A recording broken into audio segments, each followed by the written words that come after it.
सीकर में एनएसयूआई के पैदल शांति मार्च के बाद संगठन के राष्ट्रीय अध्यक्ष विनोद जाखड़ ने केंद्र सरकार और शिक्षा मंत्री धर्मेंद्र प्रधान पर जमकर निशाना साधा। मीडिया से बात करते हुए विनोद जाखड़ ने कहा कि देश में शिक्षा व्यवस्था बदहाल है।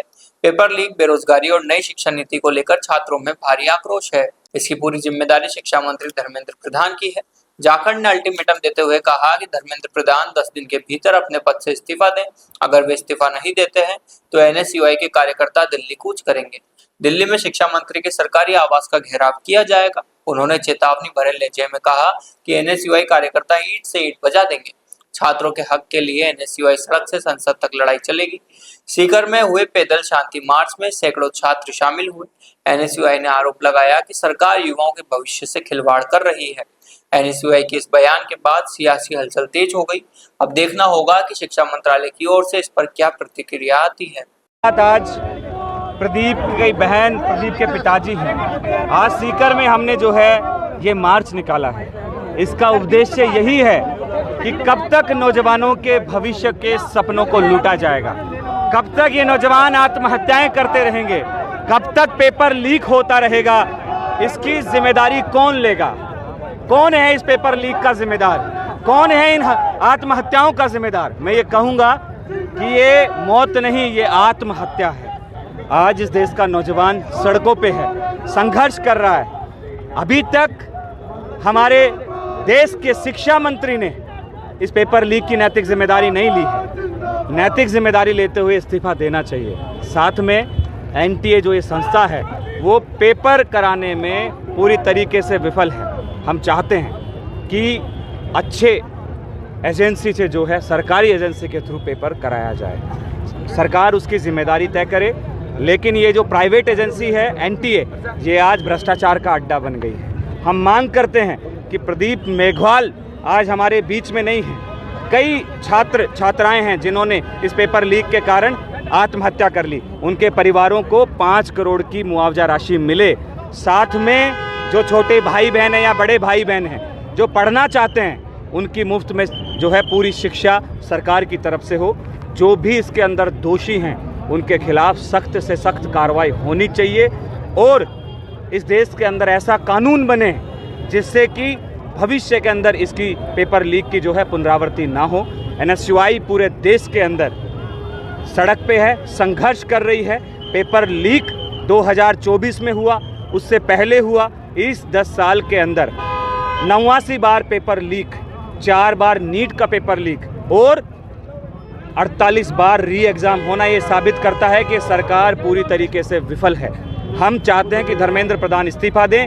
मैं मीडिया के माध्यम से कहना चाहता हूं, 10 दिन का मैं अल्टीमेटम देता हूं सरकार को।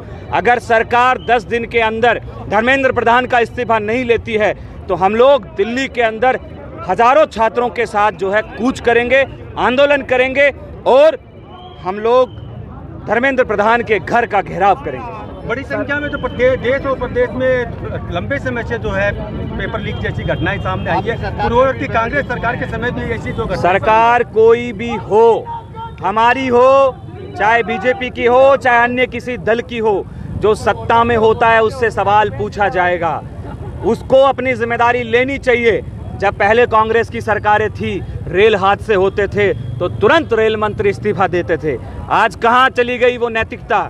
वो राजनीतिक नैतिकता खत्म हो गई है। बेशर्मी आप देखिए, इस देश के प्रधानमंत्री विदेश में जाके मेलोडी टॉफी बांट रहे हैं और इस देश का नौजवान छात्र फांसी के फंदे पे झूल रहा है। तो ये इस देश की राजनीतिक नैतिकता बची है। वही देश के प्रधानमंत्री कह रहे हैं कि जो है पेट्रोल मत खरीदो, सोना मत खरीदो, खाना मत खाओ, ये मत करो, वो मत करो, और खुद जो है विदेश में जाके 15 दिन से जो है मजे कर रहे हैं। ये समझना पड़ेगा इस देश को। ये आंदोलन महाआंदोलन बनता जा रहा है। कहीं ना कहीं सरकारी तंत्र की जो मशीनरी है, कभी कॉकरोच बोलती है, कभी कुछ और, इस आंदोलन को कहीं दबाने की कोशिश तो नहीं करेगी? देखिए, मैं कॉकरोच की टी-शर्ट पहन के आया हूँ और इसका मकसद यही है कि सरकार जो है इस देश के छात्र छात्राओं को एग्ज़ाम नहीं करा पा रही है पारदर्शी, रोजगार देने में कामयाब नहीं है, लेकिन वो इस देश के बेरोजगारों को, छात्र छात्राओं, नौजवानों को कीड़ा मकोड़ा समझती है।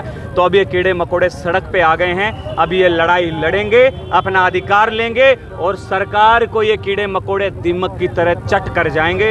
ये मैं आपको विश्वास दिलाता हूँ। जिस तरीके से आज मैं देख रहा था, कॉकरोच की टिप्पणी थी, ये तो सीजीआई की थी, फिर भी जो विपक्ष है वो पूरे सरकार को टारगेट कर रहा है। सीजीआई की टिप्पणी को सरकार से जोड़ के क्यों देखा जा रहा है? ये तो सीजीआई के खिलाफ अगर प्रदर्शन होते तो होने चाहिए। सरकार और सीजीआई सब मिले जुले हैं। क्या चल रहा है इस देश में? सरकार कह रही है पेट्रोल मत खरीदो, ये सीजीआई, ये जज साइकिल पे आ गए हैं, मतलब सरकार को प्रमोट कर रहे हैं ना। हम ये नहीं कह रहे हैं कि ठीक है, इस देश में अगर आर्थिक मंदी आई है तो उसका सॉल्यूशन निकाले। जब मनमोहन सिंह जी इस देश के प्रधानमंत्री थे तो कितने लोगों को कहा कि साइकिल पे चाहिए, खाना मत खाइए, गहने मत खरीदिए, सब कुछ हुआ क्योंकि आपके पास नीतियां नहीं हैं, आपके पास पॉलिसीज नहीं है, आप पूरी तरीके से विफल हो। आप केवल और केवल दोस्तों के लिए सरकार चला रहे हो। इस देश के जंगल काट दिए, इस देश के छात्रों को मार दिया, बलि चढ़ा दी, लेकिन अब ये नौजवान सड़कों पे अब लड़ाई लड़ेगा।